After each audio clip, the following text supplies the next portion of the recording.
তো আমাদের ইসিতে কি কোনো সংস্কার হবে না? আপনারা কি চান না সংস্কার হোক? আপনি যদি কাউকে জিজ্ঞেস করেন ভাই কেমন ভোট চান, সে সাথে সাথে জবাব দিবে ফ্রি ফেয়ার ট্রান্সপারেন্ট নির্বাচন চাই। তো সেই ট্রান্সপারেন্ট কথাটা আমার খুব মনে ধরেছে। আমিও চাই আমাদের ভোটটা হোক ট্রান্সপারেন্ট। তো সেটা কিভাবে ট্রান্সপারেন্ট হবে? যদি আমরা একটা বদ্ধ ঘরে রুদ্ধদ্বার রুমে যদি সেই ভোট অনুষ্ঠান করি, তাহলে কি সেটা সত্য হবে? নিশ্চয় হবে না। তাই আমি চাই আমাদের এই নির্বাচনটা হোক খোলা মাঠে। আপনারা কি আমাকে সমর্থন করেন? খোলা মাঠ বলতে আমাদের নির্বাচন তো সাধারণত হয় স্কুল মাঠে, স্কুল কলেজ, এই ধরনের মাঠে, তাই না? তার তো একটা বাউন্ডারি থাকে, পাকা বাউন্ডারি থাকে। তার ভিতরের যে মাঠ, সেই মাঠে আমি সেটা করতে চাই। কি করা যাবে নাকি? এটাকে পাগলামি মনে হয়? ঠিক আছে তো?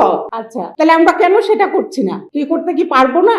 মানে কি বলে একটা তরুণ রাজনৈতিক দলের সাথে আমরা এই মত বিনিময়কালে এটা বলেছিলাম যে আমরা এরকম স্বচ্ছ করতে চাই, কিন্তু তারাও একটু বললো যে না ম্যাডাম এটা তো করা যাবে না, ছিনতাইকারী নিয়ে যাবে। আমরা তো আগেই ছিনতাইকারীকে দিয়ে দিলাম, কেন আমরা ছিনতাইকারীকে দিব? আমরা আছি না? আমরা পারবো না আটকাতে? ভোটের বাক্সকে আমরা আটকাতে পারবো না?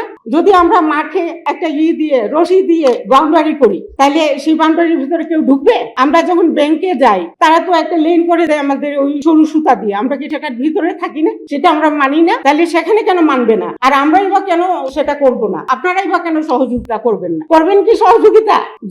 যদি সেটা করেন তাহলে আমরা খোলা মাঠে আয়োজন করব, এবং এই সংস্কারটা আমি করতে চাই। সবাই সংস্কার করবে, আমরা কেন করব না? গতানুগতিক ধারায় আমরা ওরকম বদ্ধ করে করব না, আমরা খোলা মাঠে করতে চাই। প্রথমে এটাকে পাগলামি মনে হতে পারে, কিন্তু আসলে তা না।